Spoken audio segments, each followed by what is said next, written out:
नमस्कार, स्वागत है आप सभी का। आपके साथ मैं हूं अपर्णा मौजम। देश में कोरोना केसेस काफी बढ़े हैं, ऐसे में मास्क सबसे बड़ा हथियार है। हम आपसे बार बार अपील करते हैं कि आप मास्क पहनिए। इसको लेकर न्यूज 18 ने एक मुहिम भी शुरू की है, #मास्क पहनो इंडिया। आप खुद से ये प्रण लीजिए कि जब तक ये महामारी है आप मास्क नहीं उतारेंगे। तो मास्क उतारना मेरी मजबूरी है, लेकिन आपकी कोई मजबूरी नहीं है, तो इसलिए आप मास्क लगाए रखें। और अब बात करते हैं उत्तराखंड की खबरों की। देहरादून में देवस्थानम बोर्ड की चल रही मीटिंग खत्म हो चुकी है। तो वहीं मीटिंग में सीएम धामी ने तीर्थ पुरोहितों को आश्वस्त किया कि जिनकी जो भी शंकाएं हैं उनको दूर किया जाएगा। वहीं बोर्ड ने गर्भगृह से लाइव स्ट्रीमिंग के प्रस्ताव को रद्द किया है, साथ ही मंदिर के बाहर से लाइव स्ट्रीमिंग पर सहमति बनी है।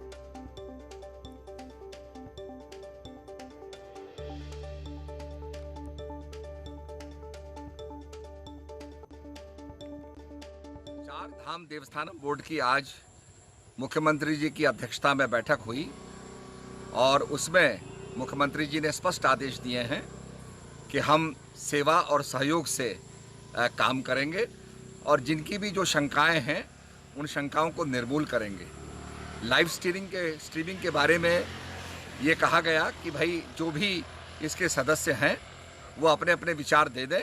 उन सब विचारों को संकलित करके हाई कोर्ट को प्रेषित किया जाएगा और बोर्ड की भावना से उन्हें अवगत किया जाएगा। तो इस समय माननीय मुख्यमंत्री जी ने सभी को ये विश्वास दिलाया है कि जो भी जिनकी शंकाएं हैं वो सब समाप्त की जाएंगी और कार्य किया जाएगा।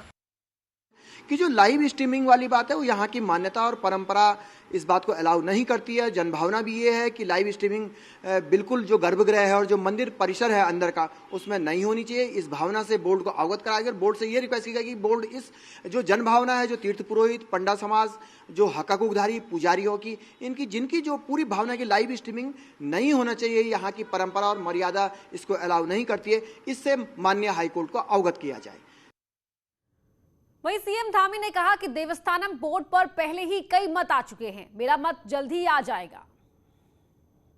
अभी उस पर जो है पहले ही बहुत सारे मत आ चुके हैं, उस पर हमारा मत जो है जल्दी ही आपको दिखाई देगा। चलिए, अभी उस पर जो है पहले ही बहुत सारे मत आ चुके हैं, उस पर हमारा मत जो है जल्दी ही आपको दिखाई देगा। देवस्थानम बोर्ड को लेकर तीर्थ पुरोहित पहले ही भड़के हुए थे और पूर्व सीएम त्रिवेंद्र सिंह रावत के बयान ने नया बवाल खड़ा कर दिया है। कोई उन्हें गैर हिंदू बता रहा है तो कोई घोर विरोधी बता रहा है। वहीं बीजेपी को समझ नहीं आ रहा कि कहे तो क्या कहे।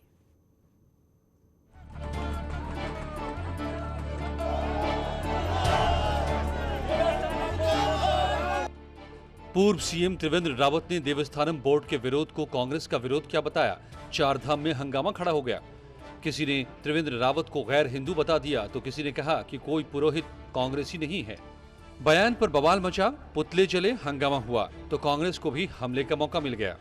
लेकिन मैं तो बड़ा खेद इस बात से होता है माननीय मुख्यमंत्री पूर्व वालों से, हंसी भी लगती है इस बात से कि ये आदमी ने इसने शिक्षा ग्रहण की कि नहीं की, ये किस मिट्टी में बना हुआ आदमी है, या विधर्मी है, या ये मुसलमानों से मिला हुआ आदमी है।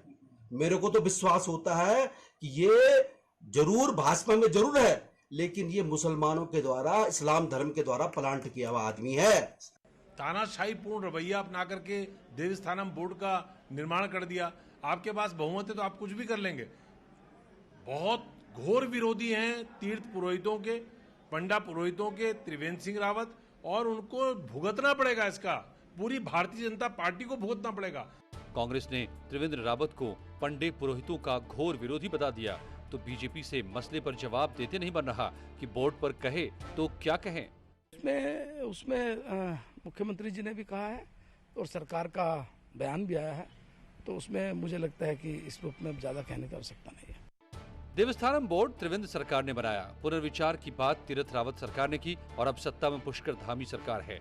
ऐसे में जबकि चुनाव में ज्यादा वक्त नहीं बचा है, इससे पहले चारधाम में खड़े हुए बवाल ने बीजेपी के लिए मुश्किल जरूर खड़ी कर दी है।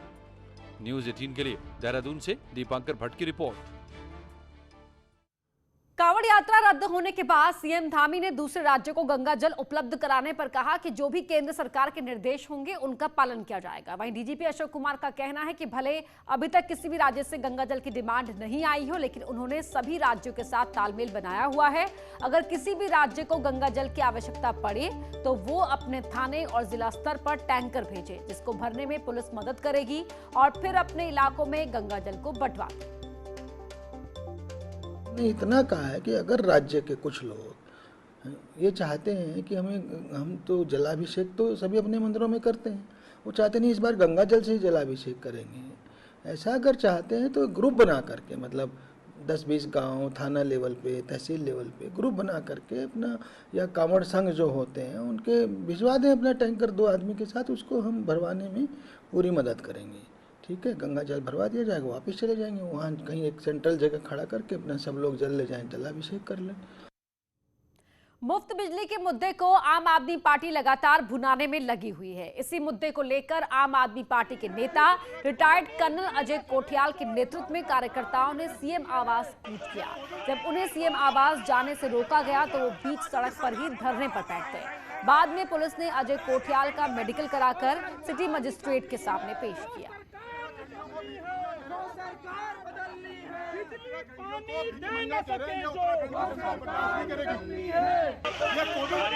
कोई मुद्दा उठाने की कोशिश करो डिसिप्लिन के साथ में तो पकड़ करके एकदम से बंद कर दिया जाता है। पिछली बार भी बड़े डिसेंसी से हम आए थे, एकदम से हमको उठा के ले गए। आज भी डिसिप्लिन से जा रहे थे एक अच्छा मैसेज देने के लिए, लेकिन आदेश दे करके हमको एकदम से बंद करके हम लेके जा रहे हैं और इससे कोई हमारे सोच है वो रुकेगी नहीं। बीजेपी की राष्ट्रीय मीडिया टीम के सदस्य सतीश लखेड़ा ने आज उत्तराखंड सदन में मुख्यमंत्री पुष्कर सिंह धामी से मुलाकात की और कर्णप्रयाग गैरसैंण विकास खंडों की सड़कों के संबंध में चर्चा की और इस आशय का उन्हें पत्र भी सौंपा। सीएम धामी ने सतीश लखेड़ा को आश्वासन दिया कि वो जल्द ही इन सड़कों का संज्ञान लेंगे। बता दें कि इन सड़कों के लिए लंबे समय से आंदोलन चल रहा है।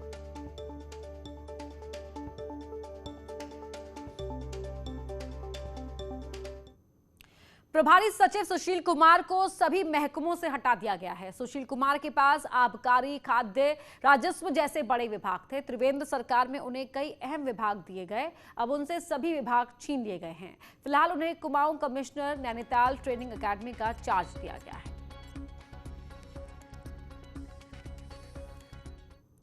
हरिद्वार के पथरी इलाके के बहादुरपुर जट गांव में तनाव के हालात बने हुए हैं। आरोप है कि बीती रात कुछ शरारती तत्वों ने गांव में दूसरे पक्ष के घरों के लोगों के सामने धमकी भरे कागज फेंके और 5 दिनों के अंदर उन्हें गांव छोड़कर जाने की धमकी दी है, जिसके बाद से वहां तनाव बना हुआ है।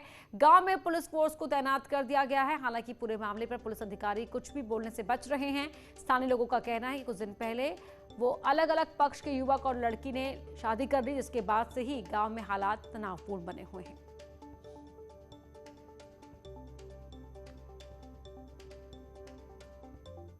जब सुबह न्यूज़पेपर लेने जा रहा था, मैं तो जल्दी में देखा कुछ नहीं। जब उधर से न्यूज़पेपर लेके आया तो यहाँ पे आदमी इकट्ठे हो रखे थे और भाई क्या हुआ, क्या नया पर्चा, उस पर्चे में लिखा हुआ था कि सभी हिंदू 5 दिन के अंदर गांव खाली कर दो वरना अंजाम बहुत बुरा होगा। ये तो हमारे पास में ही घर है, हमारे पास में जब हम सुबह उठे तो हमने देखा हमारे घर के पास में कुछ अड़ोसी पड़ोसी सभी के यहाँ पर पर्चे पड़े हुए थे, जिसमें लिखा हुआ था कि भाई 4-5 दिन के अंदर अपना गाँव खाली कर दो यहाँ से जितने भी हिंदू भाई हैं, नहीं तो अंजाम बहुत बुरा होगा। प्रभारी सचिव सुशील कुमार को सभी विभागों से हटा दिया गया है। सुशील कुमार के पास आबकारी, खाद्य, राजस्व जैसे बड़े विभाग थे। त्रिवेंद्र सरकार में उन्हें कई अहम विभाग दिए गए थे, अब उनसे सभी विभाग छीन लिए गए हैं। फिलहाल उन्हें Kumaon commissioner Nainital training academy का चार्ज दिया गया है। हरिद्वार की लक्सर तहसील का एक वीडियो सामने आया है। इस वीडियो में एक पटवारी संदीप कुमार प्रमाण पत्र बनवाने के नाम पर 500 रुपए की रिश्वत लेता दिखाई दे रहा है। वहीं डीएम ने मामले का संज्ञान लेते हुए आरोपी पटवारी को सस्पेंड कर दिया है और लक्सर एसडीएम से मामले की पूरी रिपोर्ट मांगी है।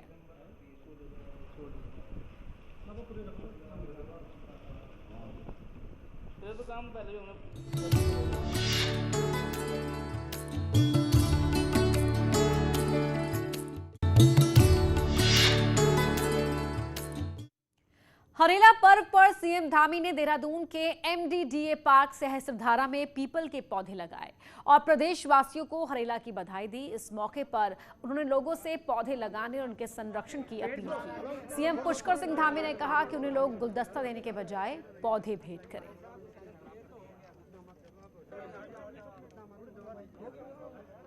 करता हूं कि अब कोई भी मेरे लिए गुलदस्ता देकर ना आए। अगर मुझे किसी ने भेंट करना है तो मुझे कोई छोटा सा पेड़ भेंट कर दे और उन पेड़ों को हम लोग लगाएंगे, कहीं ना कहीं उसको देंगे। देहरादून में गवर्नर बेबी रानी मौर्य ने हरेला पर्व पर प्रदेशवासियों को शुभकामनाएं दी। राज्यपाल ने एक पौधा भी लगाया। इस मौके पर उन्होंने कहा कि हरियाली का पर्व सभी के जीवन में समृद्धि लाए।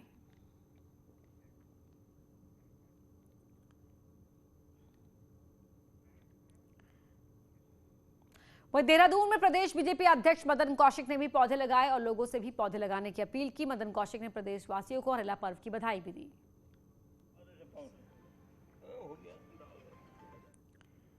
बीजेपी सांसद अनिल बलूनी ने भी हरेला पर्व पर प्रदेशवासियों को ट्वीट कर बधाई दी। उन्होंने कहा कि प्रकृति का संतुलन बनाए रखने का पर्व हरेला मानव और पर्यावरण के अंतर संबंधों का अनूठा पर्व है। एक दूसरे की उन्नति, समृद्धि और लंबी उम्र की कामना के प्रतीक उत्तराखंड के महान लोक पर्व हरेला की सभी देशवासियों को हार्दिक शुभकामनाएं।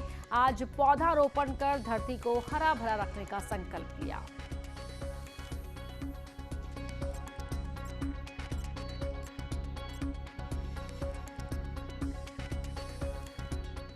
लोक पर्व हरेला के उपलक्ष्य में ब्लॉक प्रमुख संगठन के अध्यक्ष महेंद्र राणा ने पौड़ी गढ़वाल के द्वारीखाल ब्लॉक में पौधे लगाए। इस मौके पर महेंद्र राणा के साथ क्षेत्रवासियों ने भी पौधे लगाकर पर्यावरण संरक्षण का संकल्प लिया। ऋषिकेश में हरेला पर्व के मौके पर रंभा नदी के उद्गम स्थल पर पौधारोपण किया गया। इस मौके पर संतों ने पौराणिक नदियों के रिचार्ज करने के साथ ही वृक्षारोपण किया और प्राकृतिक संसाधनों को बचाने का संकल्प लिया।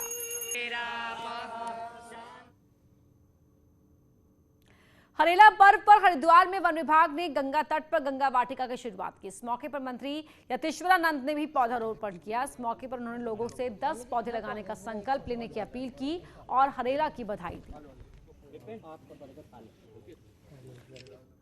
हरेला त्योहार चंपावत जिले में बड़े ही धूमधाम से मनाया गया। हरियाली के प्रतीक 10 दिन पहले बोए हरेला को 10 दिन बाद लोगों ने सावन के पहले दिन अपने परिवार के साथ काट कर मनाया। इस लोक पर्व संस्कृति को बुजुर्ग नई पीढ़ी को देने की बात कह रहे हैं, तो वहीं से खुशहाली का प्रतीक भी माना जाता है।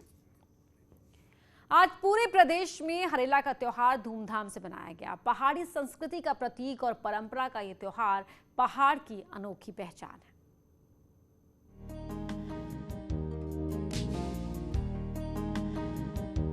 उत्तराखंड का लोक पर्व हरेला रीति रिवाजों और परंपरा का पर्व है। पूरे प्रदेश में से धूमधाम से मनाया जाता है। 10 दिन की पूजा पाठ के बाद हरेले को आज काटा गया। पर्व के दौरान घरों में पकवान बनाए जाते हैं और अपने रिश्तेदारों को भी डाक द्वारा हरेला भेजा जाता है। हरेला में मेलों का भी आगाज होता है। हमारे जो प्रवासी भारतीय हैं वो लोग भी, चाहे वो अमेरिका में हो, इंग्लैंड में हो, तो मनाते हैं इसको। कई लोग यहाँ से बीज ले जाते हैं हरे लेके, जो आज के दिन वो पूजा करते हैं इसकी। गांव में वो लड़कियाँ अपने मायके आती थी, बहुएं अपने ससुराल जाती थी, तो ये बड़े अच्छापन बर्बाद थी। आजकल तो बिल्कुल चेंज हो गया। हरेला पर्व खेती किसानी से जुड़ा है। पर्व से 10 दिन पहले घरों में 7 या 5 तरह के अनाज को बोया जाता है। इससे किसान खेती की पैदावार का अनुमान लगाते हैं। फसल का अनुमान ये लगाया जाता है कि जो हरेला है घर में खूब बढ़िया खिला रहता है, तो इसका मतलब फसल हमारे यहाँ अच्छी होगी। अगर मुरझाया हुआ होता है तो फसल कुछ कमज़ोर होगी, और अगर बिल्कुल भी नहीं है तो कुछ उसमें जैसे डाल पड़ जाती है और चीज़ें होती हैं, तो ये उसका प्रतीक माना जाता है।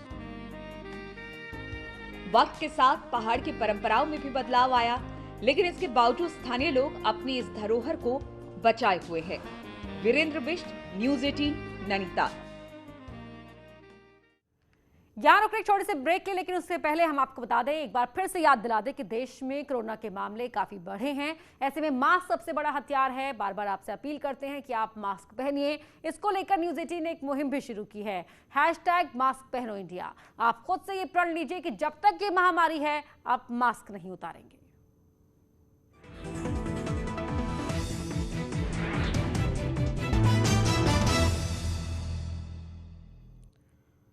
पर्यटन नगरी लैंसडाउन में बढ़ती भीड़ को देखते हुए अब जिला प्रशासन भी एक्शन मोड में दिखाई दे रहा है। पुलिस ने उत्तराखंड बॉर्डर के कौड़िया चेक पोस्ट पर चेकिंग शुरू कर दी है।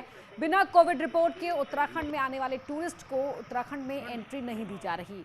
एसडीएम कोटद्वार ने कहा कि सरकार की ओर से दिए गए निर्देशों के तहत ही लोगों को राज्य में प्रवेश दिया जाएगा। साथ ही होटल को भी बिना कोविड नेगेटिव रिपोर्ट के कमरा न देने की हिदायत दी गई है।